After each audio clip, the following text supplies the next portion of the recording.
அனைவருக்கும் வணக்கம். இன்னைக்கு பார்த்தீங்கன்னா சூப்பரான ஹெல்த்தியான குளிர்ச்சியான ஒரு நுங்கு பாயாசம் செய்யலான் இருக்கேன். வாங்க எப்படி செய்யறதுன்னு பார்க்கலாம். 5 பீஸ் நுங்கு எடுத்து வச்சுருக்கேன். நுங்கு எடுத்து தோல் எடுத்து வச்சுருக்கேன். எலசாக தான் இருக்குது. இந்த மாதிரி இருக்கணும். ரொம்ப கல்லாக இருந்ததுன்னா வயிறு வலிக்கும். இந்த மாதிரி தோல் எடுத்து வச்சுருக்கேன்.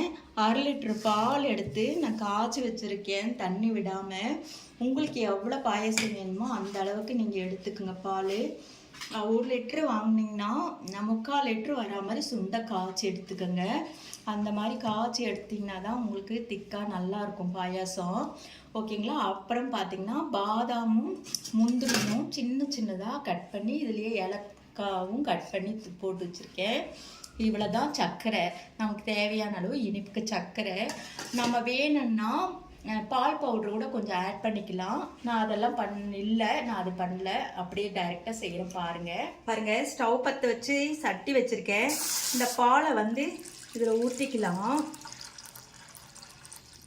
கொஞ்சம் பாலில் வந்து நுங்கு போட்டு பேஸ்ட் பண்ண வச்சுக்கலாம்.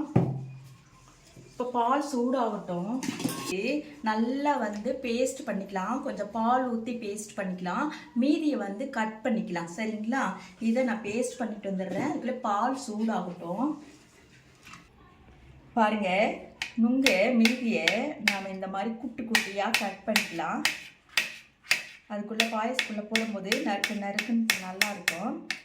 பாதியை வந்து நான் பேஸ்ட் பண்ணிட்டு வந்துட்டேன். நுங்கு வந்து பேஸ்ட் பண்ணிட்டு வந்திருக்கேன். 2 பீஸ் போட்டு இதை வந்து இதில் போட்டுக்கலாம். போட்டுட்டு நல்லா கைவிடாமல் கிளறலாம். ஏன்னா ஏற்கனவே நம்ம பால் வந்து நல்லா காய்ச்சிட்டோம். இந்த பால்லே மீதி இருக்கிற கொஞ்சம் பாலை விட்டு கழுவி ஊற்றிக்கலாம்.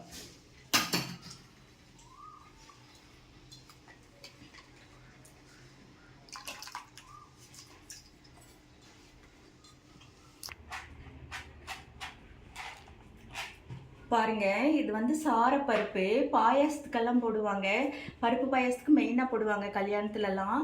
இது நான் கொஞ்சம் இதில் போடலான்ட்டு போடுறேன். இது சாப்பிட்றதுக்கு நல்ல டேஸ்ட்டாக இருக்கும். சாரப்பருப்பு இருந்தால் போடுங்க, இல்லைன்னா பரவாயில்ல. இது போடும்போது கொஞ்சம் பார்க்குறதுக்கு நல்லாயிருக்கும், சாப்பிட்றதுக்கும் நல்லா டேஸ்ட்டாக இருக்கும். அப்புறம் பார்த்திங்கன்னா பால் பவுட்ரு கூட நீங்கள் இருந்தால் போட்டுக்கலாம். திக்னஸ் கிடைக்கும், டேஸ்ட் இன்னும் கொஞ்சம் நல்லாயிருக்கும். நம்ம இருக்கிறத வச்சு செய்வோம். சரிங்களா?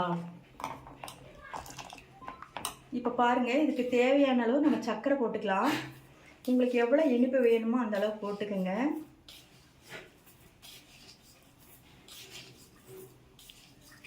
நான் ஒரு 6 குட்டி ஸ்பூனில் போட்டிருக்கேன்.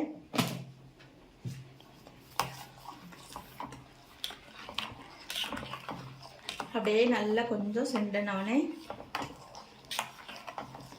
வேறு ஒன்றும் கிடையாதுங்க. பால் காய்ச்சிட்டோம்னா போதும், டக்குன்னு ரெடி ஆகிடும். நுங்கை வந்து அரைச்சிக்கலாம். அரைச்சிட்டு பாதி வந்து கட் பண்ணி போட்டுக்கலாம். அவ்வளோதான். கொஞ்சம் திக்னஸ் கிடைச்சோடனே நம்ம நிறுத்திக்கலாம்.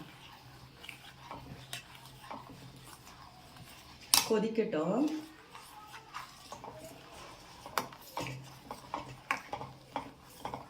பாருங்க, பால் நல்லா கொதிச்சிட்டு இருக்கு, சுண்டிட்டு இருக்கு. இந்த டைமில் நாம் கட் பண்ணி வச்ச நுங்கை போட்டுக்கலாம். சீக்கிரம் செஞ்சிடலாம். ரொம்ப ஈஸியாகவும் இருக்கும், அதே சமயத்தில் நல்ல டேஸ்ட்டாகவும் இருக்கும், உடம்புக்கும் நல்லது. உங்களுக்கு எவ்வளோ சைஸ் வேணுமோ பாருங்கள். நான் கொஞ்சம் பெருசாக தான் போட்டிருக்கேன். உங்களுக்கு சைஸ் தகுந்த மாதிரி நீங்கள் கட் பண்ணி போட்டுக்கோங்க. அவ்வளோதான். நீ கொஞ்சம் கொதித்தோடனே நிறுத்திக்க வேண்டியது தான். இப்போ என்ன பார்க்கலான்னா, இந்த பருப்பும் ஆட் பண்ணிக்கலாம். உங்களுக்கு ஒன்று கொஞ்சம் கெட்டியாக வேணும்னா நான் கொஞ்சம் நேரம் வச்சுக்கோங்க. பாருங்கள், சூப்பராக பாயாசம் ரெடி ஆகிடுச்சு. இப்போ நம்ம இந்த பொடிச்சு வச்ச பாதாம், முந்திரி, ஏலக்காய் தூளெல்லாம் போட்டு அப்படியே நிறுத்தி ஸ்டவ்வை நிறுத்திடுவோம். பரிமாறிக்கலாம். சூப்பரான நுங்கு பாயாசம் ரெடி.